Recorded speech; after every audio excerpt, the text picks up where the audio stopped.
Pag-aaralan po natin, I just want to share the thing. It goes like this, some secrets of a spiritual victory. If you become, kung gusto mong maging successful yung spiritual na pamumuhay mo, may mga sikreto kang kailangan dapat gawin. At sa umagang ito, mag-share po ako ng tatlong sikreto para yung spiritual na pamumuhay mo laging, ano ba yun sa Tagalog yung victory? Laging tagumpay. Kasi minsan hindi ka nagtatagumpay. Bakit? Sarili mo ang katawan, hindi mo mapagtagumpayan. Tama? Eh ano pa kaya yung ibang haharapin mo sa buhay? No? So, ang text po natin ay napakasimple lang. Ito ay popular na text, mga kapatid. Halos lahat dito, I believe with all my heart, na-memorize natin ang passage na to. But within this passage, may kakaibang meaning at may mga sikreto kang matutunghayan sa passage na yan kung paano ka magiging tagumpay sa spiritual na pamumuhay mo. Ang sabi ni David sa Psalms chapter 119 verse 11, King James Version po tayo, ang sabi niya, Thy word have I hid in my heart that I might not sin against thee. Sa passage na yan, mga kapatid, may makikita tayong tatlong sikreto para maging matagumpay ang ating pagiging isang buhay Kristiyano.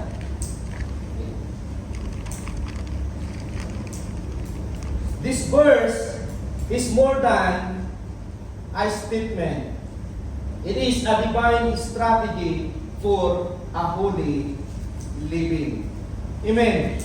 Hindi lang nababasa natin na isang statement lang ito, pero yung passage na yan, it is a divine strategy for a holy living. So, kung titignan po natin, the psalmist, yung psalmista si David, he reveals that the pathway to spiritual victory, ang sabi niya dyan, notice the progression, ayun na yung progression niya, receive the word. Tama?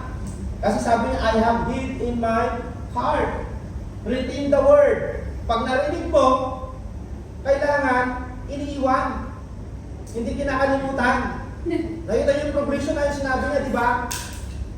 Yung text natin, not just only to retain the word, respond the word. It means you need to obey the word. Tama po ba? Kung pag-aaralan natin ng maayos yung passage na yun, you need to receive the word, not just only to receive the word, retain the word. Pag bulay-bulayan mo, meditate the word.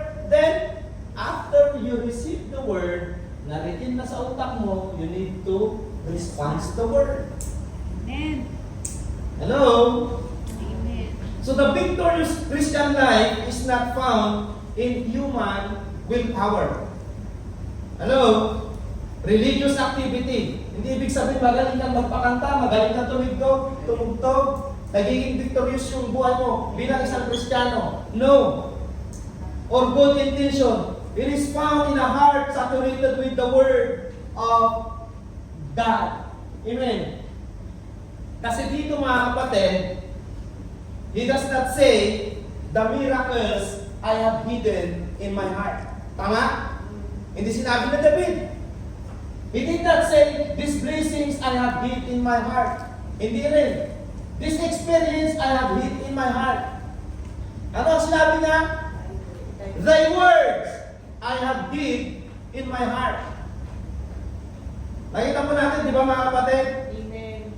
So he says, Thy word. The word save us.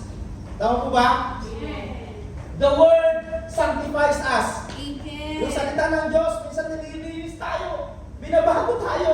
Amen. Thy word strengthen us. Yung salita ng Panginoon, minsan pag nangihinang ka, kapag nakarinig ka ng message, lumalakas ka. Tama po ba? Thy word sustain us. Yung salita ng Panginoon, kahit marami kang pagkukulang, minsan may mga kapaminsan, sinusuplayan ka.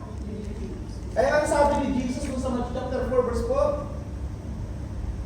people or man shall not live alone by bread. Yes. Ano sabi niya? But by the word of God.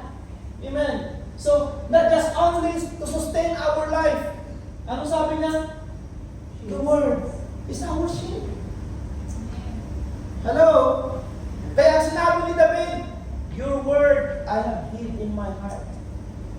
kita nyo, ang ganda yung basis na yun, no? Ang ganda yung verse na yun. Minsan, pinapadaanin lang ng mga mata natin, hindi natin naiintindihan, pero deep within that message, ang dami pa natin mapapag-aralan. Amen? Sige. Ayan. The number one secret na kailangan natin mapag-aralan, mga kapatid, is hiding. The word hiding is, ano sinabi niya doon sa passage natin? Thy word have I hid in my heart. So the word hid, mga kapatid, carries the idea of storing up treasure. Kasi ang tao, magaling magtago. Diba, tignan mo, minsan nga, pag may mga kainan, minsan nagtatago na ng pangipan, di ba? Alam niyo yung ganon? Alam niyo yung nangyayari ng tao, di ba? Nagtatabi na agad. Alam niyo yun? Para bukas, para sa inarap, or what, di ba? Ganyan sa advance yung tao, mga kapatid. Pero in our passage, ang sabi niya, the word, meaning the hid, it carries the idea of storing up treasure. Not just only storing up treasure, laying aside something precious for safekeeping. Alam mo, may mga bagay na lagi mong tinatago, inaalagaan, ayaw mong masira at ayaw mong manakaw. Tama po ba? Pero sinabi, nasubukan mo na ba yung napakinggan mong salita ng Lord? Tinago mo sa puso mo? O tinago mo sa, talagang tinago mo para gagamitin mo ba ng araw? Diba? Pero minsan napakinggan mo ngayon, bukas hindi mo na alam. So, paano magiging, yung pagiging victory ng spiritual na pamumuhay mo, mga kapatid? O, tingnan nyo to. Treasure God's Word. Many people treasure money. Tama po ba? Or not just only many people, most of the people, they treasure their money. Minsan tinitipid. Minsan, di ba? Not just only the money, our position. Minsan tinitreasure natin. Success, reputation. Alam mo yun? Na minsan yung pera mo, ayaw mo ipautang. Tinatago-tago mo pa. Sabi nga ng asawa, kalkalit ko, wala kang makikita sa wallet ko. Diba? Nandun pala sa karsinsinyo. Wala kang makikita. Minsan ang tao, kanya tinatago mo sa tinatago. Gusto yung hindi makita. Yung pagtatago ng pera. No? Ito yung mga tinitreasure ng tao talaga na basic position. Yung pag-aaral mo. Tinitreasure mo yan. Yung success, reputation. But the psalmist treasure, ang sabi niya, ano yung treasure ng psalmist ni David? The word of God. He protect the word of God. Biruin mo yun? Yung salitang nababasa niya, yung salita ng gusto na papakinggan niya, yun ang treasure niya. Yun yung kinikip niya sa buhay niya. Money will die. Yung bala, ng pera na uubos, minsan nasasahod mo lang, walang isang araw, wala na. Ayaw pa, pastor. Ha? Ayaw po, pastor. Alam mo yun? Aray po. Tama mo ba? Tama, pastor. Yung position mga ali-alian, minsan nawawala. May kwintas ka, minsan sinanla mo, wala na. Wala. Success! Minsan kahit gaano ka kasaksis sa buhay, minsan dumadaan yung pagiging successful mo sa buhay. Tama mo ba? Pag wala ka ng skills, hindi ka na magamit sa kumpanya, basta yun. Diba? Dumadaan lang yan. Even the reputation sometimes. But the Word of God, if you keep it, the Word of God, mga kapatid, tinago mo sa puso at sa buhay mo, kinip mo at ipinamuhay mo, mga kapatid, may mangyayaring maganda sa buhay mo. Kaya si David, when it comes about spiritual success, si David sabi niya, I have hid your word. Diba? More to be desired are they than gold, yea, than much fine gold. Yan po yung gusto ng tao na dinidesire. Diba? Kaya nga yung iba, kahit mahal yung gold, bumibili. Diba? Ito mo yung mga kapatid. So, illustration. People protect valuable items. Totoo naman.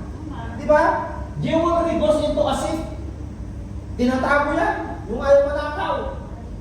money goes into the bank kasi ayaw nilang maubos. Mautang. Di ba? Important documents go into the bank. Baka mamaya yung titulo ng lupa nakawin. Sinisip nila mga kapatid. But the psalmist see God's word belongs into the safest place. Saan na nilagay? Yung safest place. Yung pera nilagay mo sa bangko para masik. Tama po ba? Yung dokumentong magaganda, yung mga mamahaling dokumento, di ba lang? Titulo ng lupa, kanyang bahay, mga kapatid, nilalagay mo sa vault. Pero si David, the psalmist itself, he said, the word of God, he keep in his heart. Pero mo yun? Yung salita pala ng Panginoon, we need to keep in our heart. No? Kasi minsan, pag sa isip, nawawala. Pag iba na iniisip mo, yung kasintahan mo, yung karelasyon mo, yung salita ng Lord, nawawala, di ba? Pero, yes! Tingnan mo mga kapatid, no? So, what you treasure determine what you protect. Yes. Tama, Pastor. Di ba? Totoo naman. Sige, ayan. Memorize God's Word. Tingnan nyo ito mga kapatid ha. You cannot hide what you never possess. Totoo naman. May tatawag mo ka bang pera kung wala ka naman. Sige. Kaya? Wala, di ba? You cannot hide what you never possess. Ang sabi ng Deuteronomy, commanded God's people to carry God's word continually before them. Alam niyo dun sa Deuteronomy, lahat ng mga kinupot ni Jesus Christ na salita doon sa New Testament galing sa Deuteronomy. Oh, tignan niyo mga kapatid. Dito sa Deuteronomy sabi niya, and these words that I command thee this day shall be in thine heart. Sabi doon sa doon mga kapatid, dapat yung salita ng Diyos laging kinikip sa puso. Minsan kasi kapag nakikinig tayo ng salita ng Panginoon mga kapatid,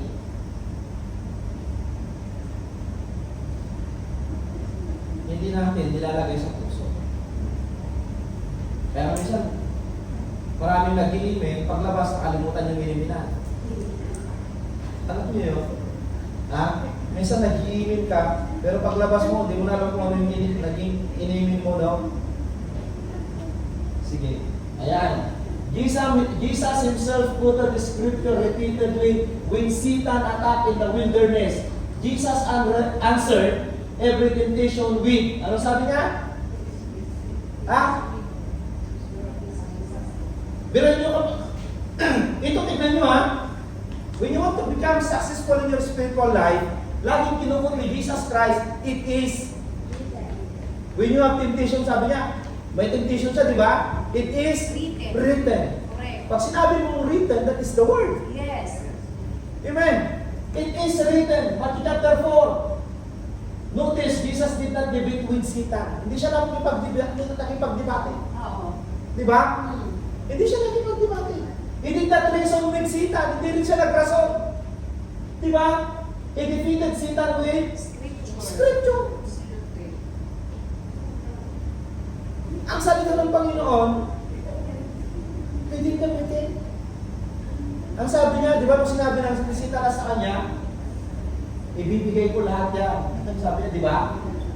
Sige nga, gawin mong tinapay. Anong sabi ni Jesus? It is written, man shall not live by bread alone. O, di ba? Hindi lamang nabubuhay ang tao sa tinapay, sabi niya. Nabubuhay ang tao sa lahat ng mga salita lumalabas.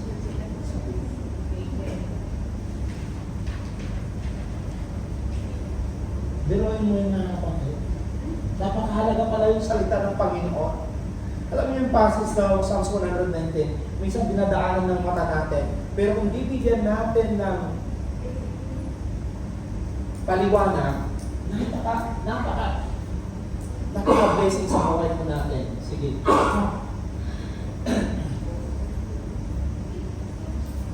Hindi ko pa nakalagay yung bando. Yung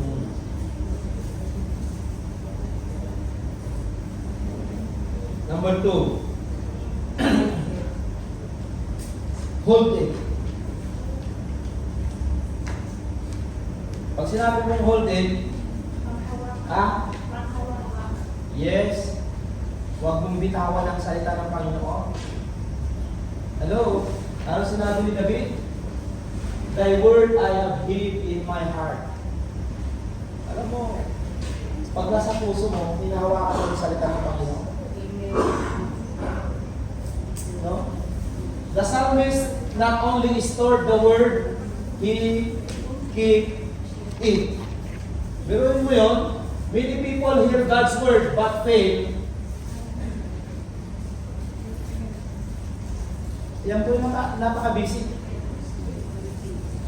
Ha? Pakibasa ko yung muling nilagay doon.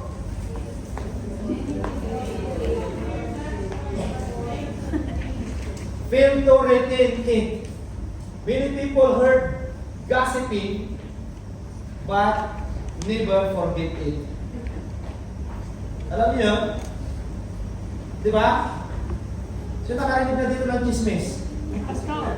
Nakalimutan niyo ba yung chismis sa'yo? Hindi, Pastor. Nakalimutan na talaga. Pag chismis ang pinag-uusapan, ang hirap makalimutan, di ba? Yes, totoo yan. Memorize mo pa ka, pati yung, alam mo pati kung saan yung pinuntahan, alam mo yung unipuan, di ba? Alam mo yung ginawa niya, alam mo yung suot niya, memorize mo lahat. Di ba?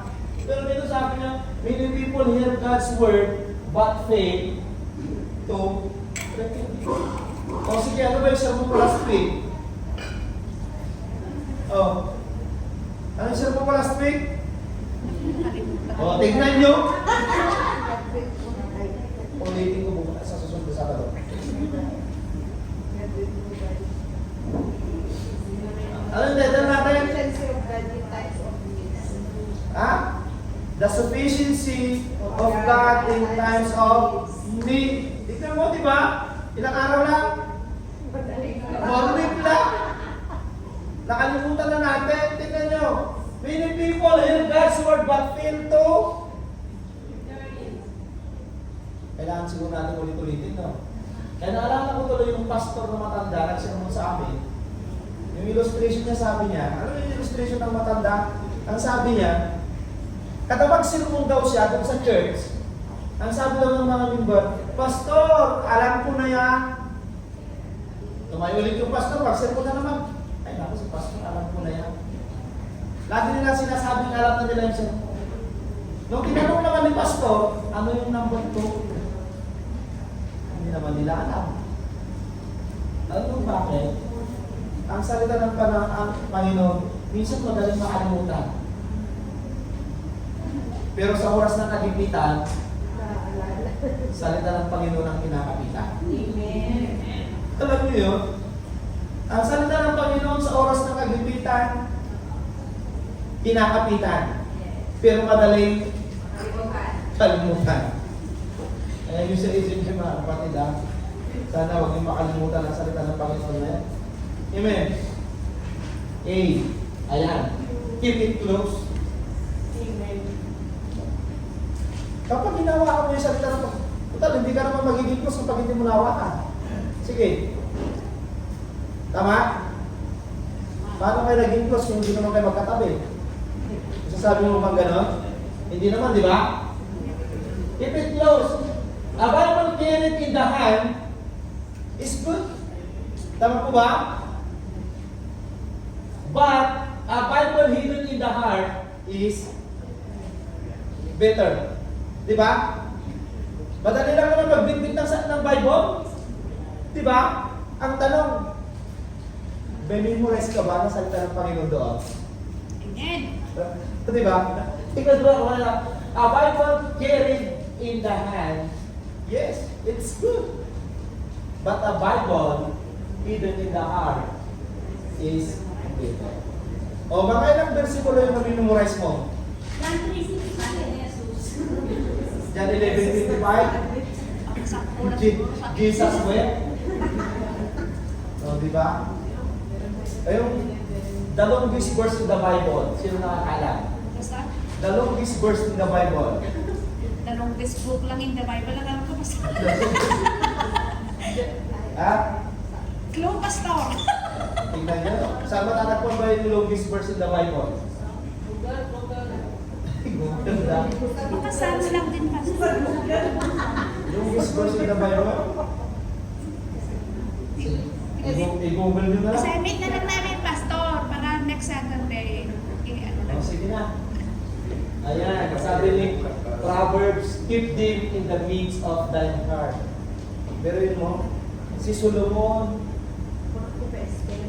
na isang pinakamagaling na tao na nabansagan, ang sabi niya, dapat yung salita ng Lord nasa sentro ng puso natin nilalagay.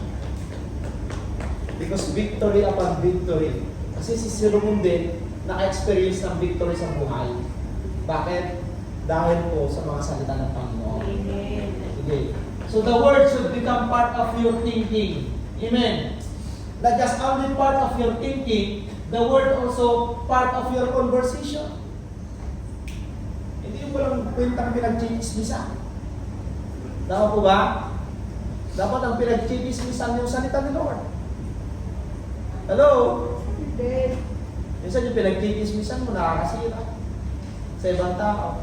Di ba? Subukan mo pag-chismisan yung salita ni Lord, mag-enjoy kayo. Tatlo, dalawa yung nag-chismis ng salita ni Lord. Mag-enjoy kayo. O di ba? Tingnan niyo yung mga small group, mga cell group na maliliit. Pag salita ni Lord yung pinag-chismisan, minsan ayaw mo umalis. Hindi, pastor, mas masarap magkwento ng buwan, pinag-chismisan. Nakaka-thrill. Minsan nakakapanabig, di ba? Kasi nasanay ka sa gano'n.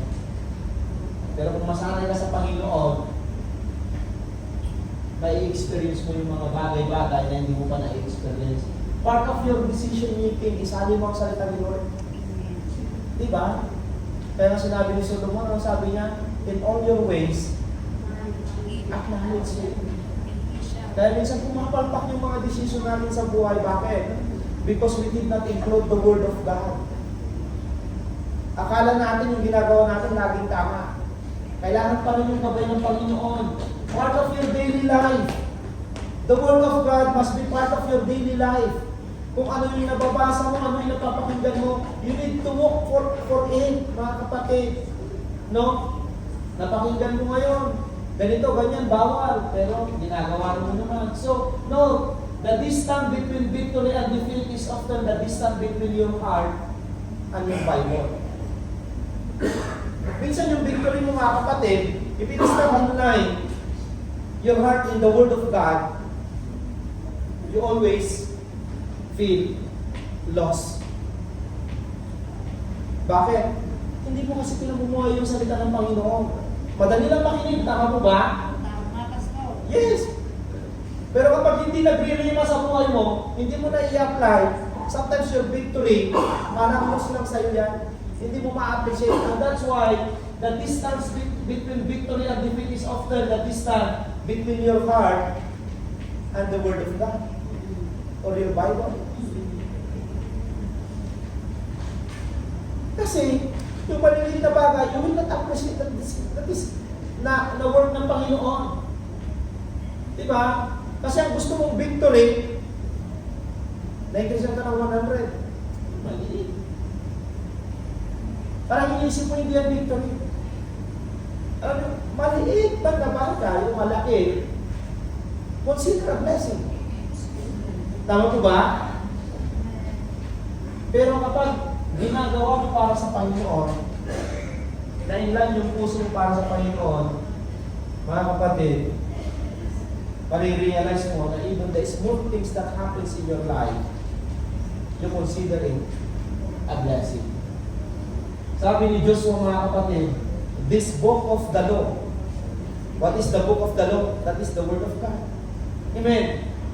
You shall not depart out thy mouth, but thou shalt meditate therein day and night.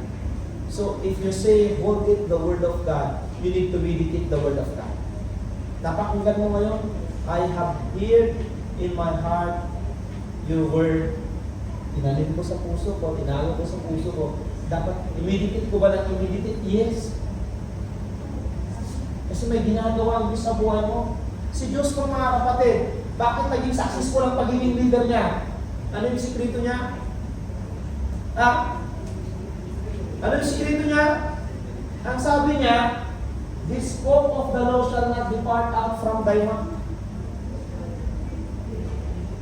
Kapag yung salita ng Lord nakalimutan mo, hello? Minsan, mahirap magkaroon ng victorious living. No? So, ang kailangan natin para maging successful at spiritual, yung spiritual victory natin is the Word of God. Yan ang kailangan natin mga kapatid. Sige.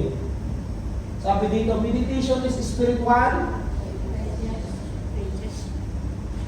Sino dito yung kumakain na bilis kumain? Dapat kumulong dyan. Ha? Bakit? Hindi naman nadadigest, di ba? Anong tawag ba pag hindi nadadigest yung kinain mo? Sige nga. Mahirap suka. Di ba? Kaya minsan, kalo, kinakabang, no? So, minsan kinakabang din kayo, di ba? Paano? Nagilig ka ng salita ng Panginoon. Hindi mo naman naiintindihan. Ha? Kaya ba yung tabak mo? Nagkakaroon ka ng problema, masakit. Tama mo ba? Tama, pastor. Yes! Kasi nakalimutan mong i-apply yung salita ni Lord. Out of your action, may bunga lahat ng action natin. Whether good or bad, there is an outcome. Tama po ba? May consequence lahat. Hindi ibig sabihin kumakain ka ng masarap, walang consequence. Masarap. Expired pala. Sarap ang bata, nakailan. Di ba? So, meditation is spiritual digestion. Reading is steeping in food. Yung nagbabasa ka pala ng salita ng Panginoon, parang kumakain ka ng salita ng Panginoon, parang pagkain lang yan. Meditation is chewing it. So many Christians is stuck on scripture, but, turuin mo yun, nag-stuck ka pa, nag-Bible study ka pa. Hindi lang umahating ka ng sayo. Nakinig ka pa doon sa prayer meeting. Ang problema, hindi naman nadadigest yung napapakinggan mo. Ibig sabihin, hindi mo namimeditate, hindi mo na i-apply, nakalimutan mo lang. Amen? Nag-stuck ka pa rin sa prayer meeting, yung salita ni Lord. Doon sa Bible study, stuck pa rin yun. Oh, still. Hindi naman na-digest, hindi mo na-apply. So the psalmist, si David sabi niya, in Psalm chapter 1 verse 2, is delighting in the law of the Lord and in His law that he meditate day and night. Birin mo si David, yung salita ni Lord, not just only he meditate on night. Ang sabi niya, Daily and night. day and night. And Minimemorize niya yung salita ng Panginoon. Pastor, kahit nasa trabaho ko, mag-memorize ako. Hindi ko ma-memorize yung trabaho ko eh. Di ba? Sa trabaho pa kaya? Di ba? Durutin mo yung mga kapatid. Ayan. Number 3. Para mabilis po tayo mga kapatid. Hate it. Pag sinabi mong hate it, obey.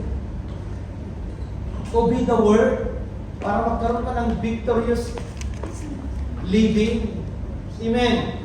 Ano ba yung sinabi natin kanina yung tatlo? Ang sinabi ko kanina? Yung number 2 is retain. yeah. Yung number 1 ano? Receive. Receive. Retain. And Ha? respond. Respond. Ayan. Yan yung kanya. Yan yung it connotes yung pinag-aaralan po natin. At ang number 3 is obey, that I might not sin against thee. Sabi ni David, pag-obey ka sa salita ng Panginoon, you will not sin against God. Tama? Yun yung langit niya. Sabi niya, I have hidden your words in my heart that I might not sin against thee. yung salita ng Lord, sabi niya, tinago ko sa puso ko at nag-ubi ako sa iyo, sabi niya, kaya hindi ako magkakasala. So, this is the purpose. The psalmist does not hide God's word merely for information. Di ba? Hindi niya tinago ang salita ng Panginoon para sa informasyon lang. He hide it for, ano po?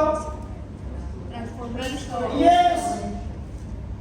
Hindi nagpapasa ka ng salita ng Panginoon para makahanap ka lang ng informasyon. Kasi minsan naghanap ka lang ng informasyon. Hindi naman natatransform yung buhay mo. Bakit?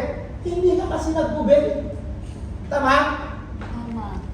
Knowledge is different from wisdom. Maraming may alam sa salita ng Panginoon. Maraming taong they have the knowledge about the Word of God. But you know, knowledge is more, may alam ka lang.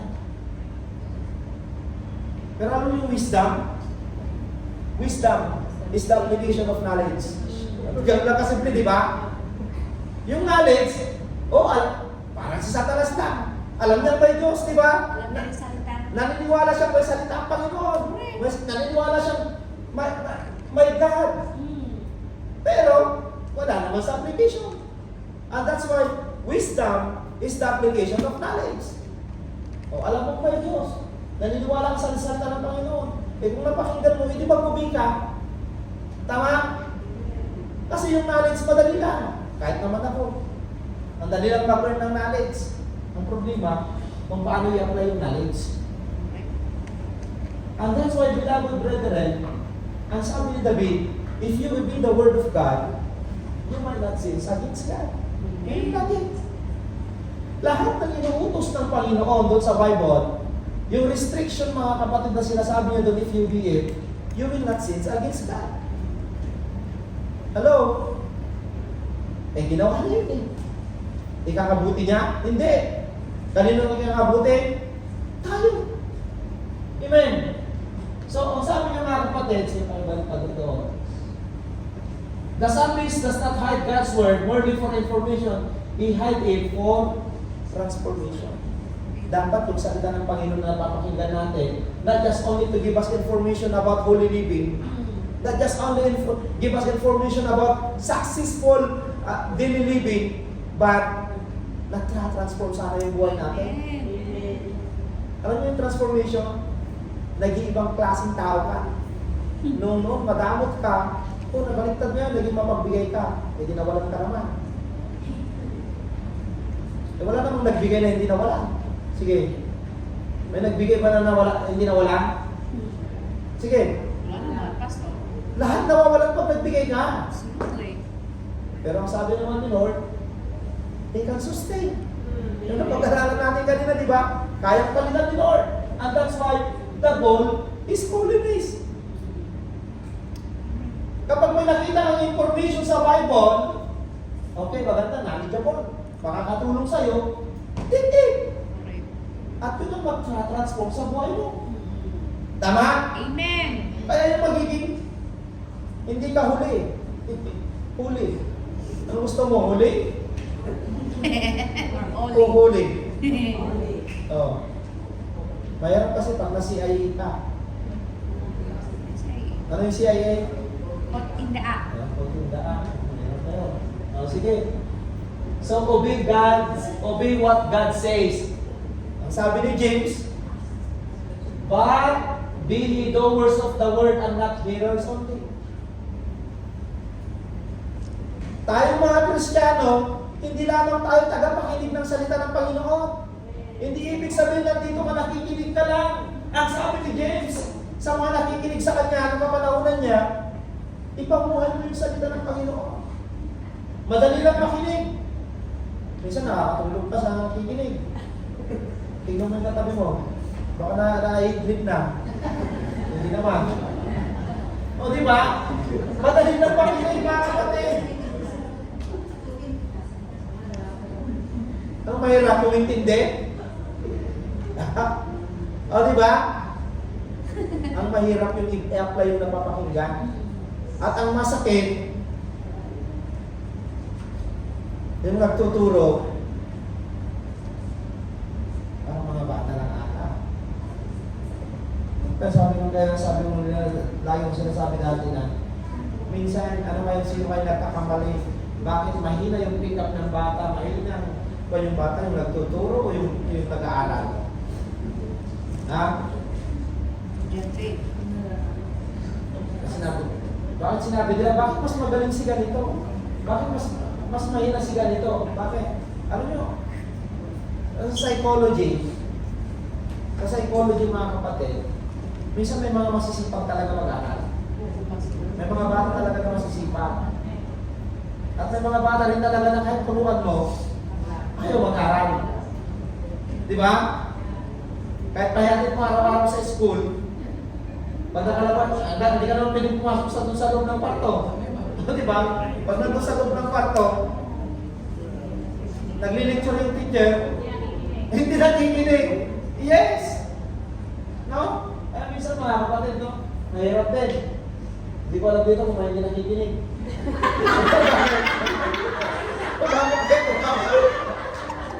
Bakit kayo nakawa? Gising pa pala kayo? Nakala ko na nakikinig na. Diba? Diba? Kaya ako natin. Pinatawa ko lang tayo mga kapatid. No! Knowledge without obedience produces pride. Alam ko na yan. Napakinggan ko na yan. O diba? Ma-pride lang, pero wala naman obedience. Mga kapatid, truth applied produces holiness. Napakinggan mo yung salita ng Diyos, in-apply mo, magkakaroon ka ng holiness sa buhay mo. So the policy, ito yung pinakapakit dun sa part ng Bible, the policy knew the scripture but missed God. Yung mga Parisiyo, memorize na nila yung batas ng Diyos. Correct. Ang problema, hindi nila sinusunod. Parang yung doktor. Bawal na ni ganito. Pero siya nakahawak na? Diba? Minsan hindi mo alam kung ano totoo eh, no? So, script, yung mga Pharisee kasi mga kapatid, totoo, they are very familiar sa law, sa Word of God. Memorize na nila lahat ng batas, lahat ng klase ng batas, kaya nga lagi nilang kinukundi niya si Jesus eh. No? Alam niyo yun? So the goal is not information, the goal is life transformation. Pag mag-ubi ka sa salita ng Panginoon, matra-transform yung buhay mo. So listen, the Bible was not given merely to increase your knowledge. Tama po ba? Yes. But to change your life. Amen. Alam mo yung mga kapatid, yung Bible hindi lang nagbibigay ng information niya. Talaga yan, ang binibigay niya sa atin is to change your life. Kaya minsan pag tinanong ka, galing mo. Saan ay alam mo yung pastor dito matawag, pero hindi naman nagbabago ang buhay. Halos alam mo na yung salita sa Bible. Saan matatagpuan yung ganitong verse? Pastor, alam ko yan. Pero kung titignan mo yung buhay, hindi naman nagbabago. Maganda ba yun? The Bible was not given merely to increase your knowledge, but to change your life. Marami kang alam sa Bible, dapat nagbabago rin yung buhay mo. Nakikins din mga kapatid, na-transform din. Amen. Oh, apply what God teaches in the Bible. Truth must be moved. Not just only saan napupunta? To the mind. At then, to the heart. Napakinggan mo ngayon, napunta sa utak mo, tama mo ba? Then, na-store sa puso mo to the heart. Anong susunod? Ha? Bakit sinabi mo to the faith? Ipamuhay mo. Ganun yun. Oh, tingnan mo yung katabi mo kung ganyan siya. Kayo naman. Oh, di ba? Totoo naman. Napakinggan mo yung salita ng Panginoon dito sa utak. After that, ilagay mo sa puso mo. Amen. Anong kasunod?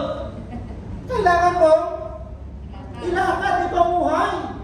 Magkubi ka para mag-successful yung buhay mo mga kapatid. May know Bible fact but fail to practice Bible truth. Tama mali? Yung pagbibigay pala, pinagpapala tayo ni Lord. Bakit hindi ka nagbibigay minsan? Hindi ka tumutulong, di ba? Isa ka nga ganon, you will be blessed.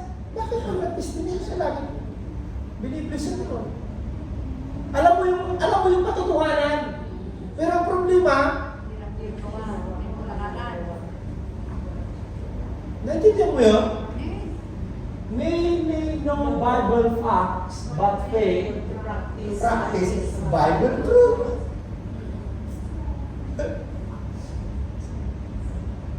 Ganun pala. Binibless ka pala pag tumulong ka sa ibang tao, napapakinggan mo, pero ayaw mo naman, okay. Wala naman akong kaya ng gawin. Gusto, totoo naman. Bakit? Lagi na lang ganun ba ang buhay mo? Hindi naman siguro. There are mga simple na bagay naman, di ba? Na pwede kang mag-extend. Amen. Sige, ayan. Sabi dito ni John, if you know these things, happy are you if you did it. Kapag alam mo na yung bagay na totoo, makakatulong sa'yo, masaya ka dapat na gawin mo ito. Amen. Sige. Masakit bang pakinggan minsan ang salita ng Panginoon? A sermon obeyed is better than 100 sermon acquired.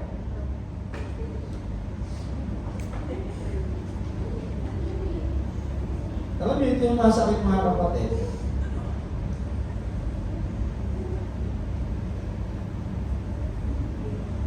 Hindi acquired pala yan. Mali ako. Admired. Admire. Namali ako. Kasi hindi siya nagpatantuno eh. A sermon obeyed is better than 100 sermon admired. O yung galing ng sermon ni pastor na yun ah. Ina-admire mo ba? Pag nag-sermon, ang galing-galing niya. Di ba? Nag-admire ka. Pero ang problema, di ba? Pero ang sabi dito, a sermon obeyed is better than 100 sermons admired. Oh, isa lang yung sermon niya. Hindi, pangit pa, pero nagubi naman yung sermonan niya. Pero yung iba, ang galing pang sermon daw. Wala namang nagubi. Ayan yung masakit minsan, mga kapatid. O sige. Walk according to His truth, mga kapatid.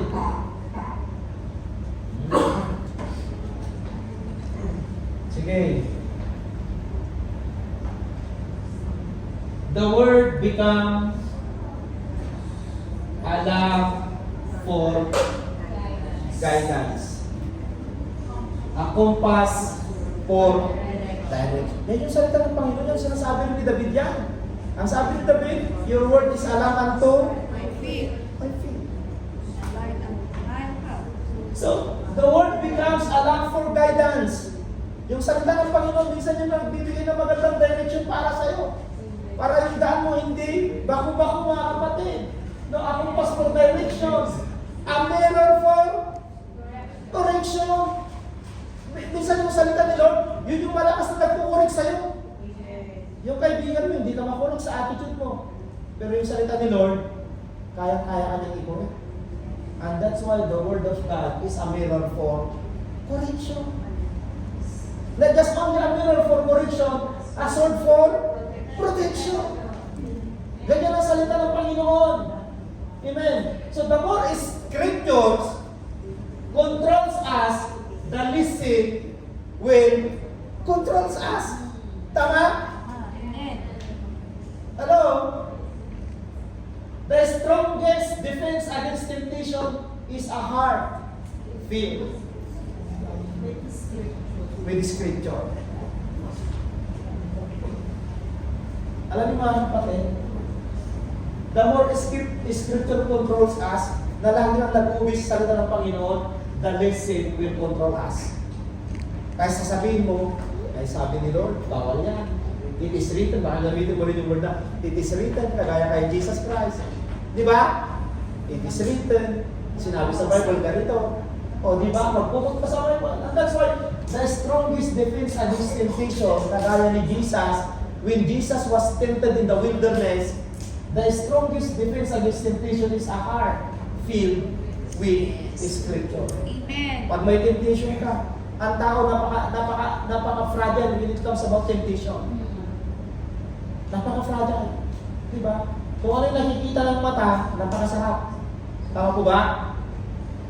Tignan mo nga, may cellphone ka pa, gumagana pa pag may nakikita ka ng mata. Hindi ka makatulog minsan, di ba? Pag may nakikita, lalo naglakad-lakad ka, babalikan kita. Di ba? Minsan ginaganon mo sa sarili mo, pagsahot, pupuntahan kita. Napaka-fragile yung mata natin. When it comes about temptation, kasi si Adam nga sa kasi iba, di ba? Saan sila na-tempted? Eh kung wala yung mata nila, hindi sila na-temptation. Tama? Tama. Yes! Nung nakita niya napakaganda yung prutas, parang sarap kainin na. Di ba? Ibulok pala sa gitna. Minsan ganun, di ba? Pag nakikita natin yung itsura, natigil tayo. Mga kapatid. And that's why, beloved brethren, the strongest defense against temptation is a heart filled with Scripture. Punuin mo ng salita ng Panginoon ang puso mo.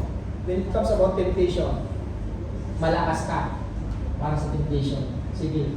When Satan attacked him in the wilderness, si Jesus quoted in the Deuteronomy chapter 8 verse 3, chapter 6 verse 5, 13 to 16. Mababasa mo dyan yung mga kinukot niya about yung sabi niya na hindi lamang nabubuhay ang tawag sa tinapay. Doon sa Deuteronomy chapter 8 verse 3. Nabasa niyo na ba yun? Kung bakit sinabi ni Jesus Christ, doon niya kinut yun. Deuteronomy 8:3, tignan niyo mga kapatid. Pakibasa. Hindi ko na nalagahi. 8 verse 3. 8 verse 3. Doon kinut ni Jesus Christ. Okay, let's do it. Oh. Deuteronomy chapter 8 verse 3, it says here, "So he humbled you, allowed you to hunger, and fed you with manna which you did not know, nor did your fathers know, that he might make you know that man shall not live by bread alone, but man lives by every word that proceeds from the mouth of the Lord." Akala nyo sa Matthew chapter 4 nyo lang nabasa yun, di ba? O, di ba? Pero natumahan nyo ngayon na yung binasa yung sinasabi ni Jesus Christ in the temptation in the wilderness, kinut niya doon sa Deuteronomy chapter 8 verse 3. Ano yung sinabi pa niya doon? Yung ibibigay ko yung kaharian na to, sabi niya, yung kaaway, di ba? O, utusan mo yung angel mo, sabi pa niya, di ba yung pan? Para saluhin ka, lumundag ka na dito. O, di ba? Eh, diyan, kinutlat ni Jesus Christ yan mga kapatid sa chapter 8. So, Jesus relied upon the Scripture. When it comes about temptation, mag-rely ka sa salita ng Panginoon. Amen. Jesus defeated temptation through the Word of God. Amen. Kapag may temptation, gagamitin mo yung salita ng Panginoon. Rely the Scripture. Bakit? Yun yung tutulong sa mga kapatid. 3 times Satan tempted. 3 times Jesus answered, "It is written." Kahit paulit-ulit na may temptation ka, sasabihin mo, "It is written." Amen. It is written. That is the word of God. Oh, ayan. The living word, use the written word to defeat the enemy. O, tignan niyo dito ha. If the sinless Son of God rely upon Scripture, how much more do we need it? Si Jesus Christ nga, anak na ng Diyos, sinless, nag-rely pa sa salita ng Panginoon, ikaw kaya ng makasalanan ng kagaya ko. Saan tayo magre-rely? Siya nga nag-rely. Di ba? Eh, how much more with us? We are fragile to sin. Di ba dali tayong matempted? Madali tayong mag-click sa temptation. Oh, di ba? Pinainan ka lang ni Satanas ng magiging hawang, sabi yung kanina, di ba, yung interview. Minsan kasi yung kaaway, nagplapang ka rin. Maganda yung sa kanya dahil it speak about pwede doon sa ministry. Kaya sabi ko kapag nagpapa-interview, minsan kapag Kristiyano kasi nasali mo yung ministry. Kahit ako pag nagpapa-interview ako, pag sinabi niya, di ka mapag-build ng Sabado, di ba ako nakasyon? Pinaglalaban ko pa rin yung part ko para sa Panginoon. Yes. Pero kung makapunta ako ng hapon, sir, sasabihin ko, yung totoo talaga. Alam niyo yung bago namin kwan ngayon, kasi lahat ng mga manager, tinatanggal sa amin ngayon. Operation manager, general manager, kaya ngayon mga bago. Kaya sabi ko, 2 Saturday na ako nag-job, sabi ko sa bagong manager, bukas di ako ako. O sige. Last Saturday nakapag-job ulit ako kasi bago yung manager. Alam mo yun? Sabi ko, saan ka pupunta? Sabi niya, Sala. Syriano, Arabic, di ba? Muslim ka hindi, Christian. Pero nagsisimba rin ako, sabi niya, okay, go tomorrow. Kasi minsan, kailangan sinasabi natin yung totoo. Pero kapag sinasabi mo yung totoo, kailangan gawin mo. Kasi Yes. marami na nagsabi ng ganyan na, sana Lord, bigyan nila ako ng Sabado na hindi ako. So Saturday, nag-diop din. Pumunta rin sa church. 3 Saturday, okay pa. After 2 months, paisa-isa na lang. Hanggang nawala na. Pinag-pray mo, hiningi mo sa Panginoon, hindi mo naman ginawa. Di nung nawala ng trabaho, balik sa dati, walang diop ng Sabado. Sabi niya ulit, Lord, sana bigyan ko ulit ako ng Saturday o magsisimba ako. Hallelujah. Alam mo si Lord, mabait si Lord, pero namamalo rin. Alam mo yun? Ito mga kapatid. Sige, conclusion na tayo. Conclusion, mabilis lang. Sige. David teaches us 3 simple truths. Hide the word of God, it means treasure God's word. Amen? Hold it, ibig sabihin meditate on God's word. And hate it, obey God's word. Napakasimple lang, di ba? Sige. A heart filled with Scripture has less room for sin. A mind occupied with God's truth has less room for Satan's lies. A life governed by God's word will be guarded by God's power. Note, you cannot always keep temptation from knocking at your door, but you can keep it from finding an empty house when it arrives. Saan makikita? A heart filled with Scripture. Sana, sige, isa pa. Wala na? Naubos na? Naubos na pala. Nandito. Hindi na kayo natulog. A heart filled with the Scripture has less room for sin. A mind occupied with God's truth has less room for Satan's lies. A life governed by God's word will be guarded by God's power. You cannot always keep temptation from knocking at your door, but you can keep it from finding an empty house when it arrives. Hide the word, hold the word, heed the word, and God will use His word to give you victory. Amen. Amen. Subukan ko lang ito. Ano yung una? Hide it. Hide it. Hide the word. Oh, hide it. Kalimutan na. Hold it. Itago mo Hide yung it. salita ng Panginoon. Hold it. Panghawakan mo yung salita ng Panginoon. Meditate, mga kapatid. Kaya yung una kayo nang ginamit natin, ano yung mga ginamit natin? Receive, Yeah, receive, retake, retake, and respond. response. Yung response, mag-ubi ka sa salita ng Panginoon. Ay, God bless you po mga kapatid.